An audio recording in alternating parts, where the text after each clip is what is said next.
Bonjour les amis, j'espère que vous allez bien. J'aimerais remercier les nouvelles personnes qui viennent de s'abonner à cette chaîne et remercier par la même occasion tous ceux qui sont abonnés à cette chaîne parce que c'est vous qui faites vivre la chaîne. Et vous, si c'est la première fois que vous arrivez ici, je vous invite aussi à vous abonner pour ne pas rater les contenus que j'ai à vous proposer. On dit du mal de moi. Que faire? Moi, je trouve ça particulièrement intéressant de se rendre compte peut-être que les gens disent du mal de vous.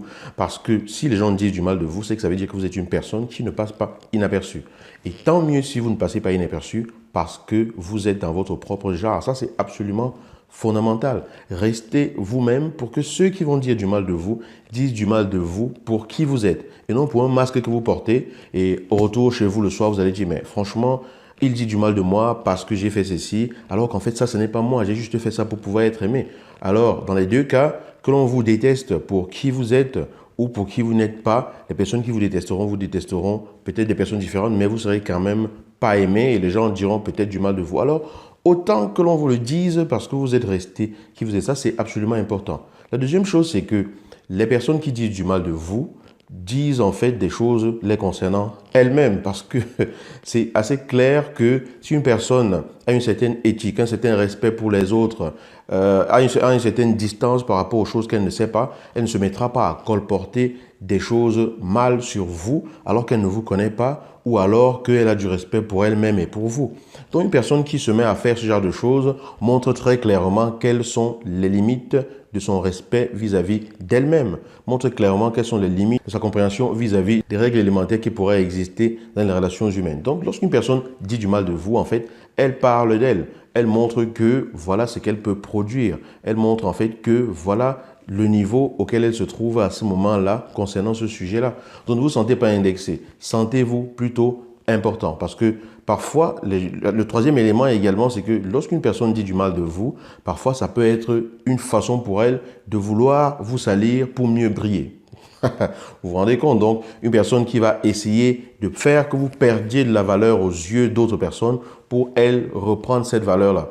Vous ne vous rendez donc pas compte que entre vous deux, la personne qui a vraiment besoin de se construire et d'avoir sa personnalité, c'est cette personne-là et pas vous. Donc, ne vous inquiétez pas à longueur de journée ou bien toute votre vie parce qu'une personne un jour a dit quelque chose de déplacé ou de mal sur vous. Parce que vous savez ce que vous valez, vous savez qui vous êtes et je vous interpelle à rester qui vous êtes. Prenez des exemples, des hommes politiques par exemple, des gens qui vont devant la scène ou des acteurs, des chanteurs. Toutes ces personnes-là ont des détracteurs, ont des personnes qui disent du mal d'elles. On le voit tous les jours. Et il n'y a absolument aucune personne qui fasse complètement l'unanimité sur cette terre. Et vous ne pouvez pas être apprécié par 7 milliards d'êtres humains. Ce n'est pas possible et c'est normal comme ça. Alors, lorsque je parle des gens de la scène qui montent sur la scène politique, qui montent sur... C'est pour vous interpeller à monter sur la scène de votre vie. D'accord? Prenez la scène de votre vie, mettez-vous à votre place, soyez dans votre rôle et incarnez celui-ci. En sachant qu'il y a des gens qui vous apprécieront, des gens qui ne vous apprécieront pas, mais ce n'est pas grave. Pensez surtout que la façon dont vous êtes et qui vous l'êtes pour ceux que vous pouvez inspirer.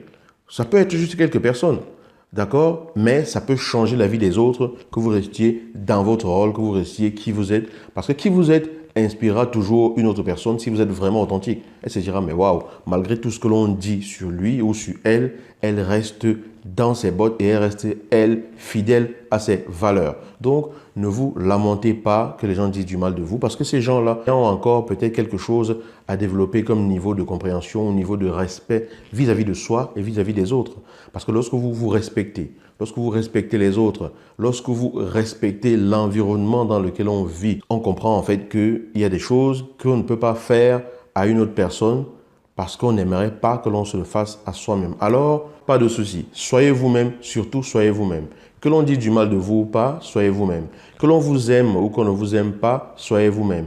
Que l'on vous déteste ou que l'on vous apprécie, soyez vous-même.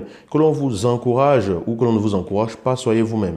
Que les personnes l'apprécient ouvertement et vous le disent ou ne vous le disent pas, soyez quand même vous-même. Parce que finalement, c'est une histoire qui ne concerne que vous, votre vie vous appartient et vous devez bien sûr d'être à votre place. Je vous dis à bientôt dans une nouvelle vidéo. Je vous appelle une fois de plus à vous abonner et je vous remercie pour votre fidélité jusqu'ici. Je vous dis ciao.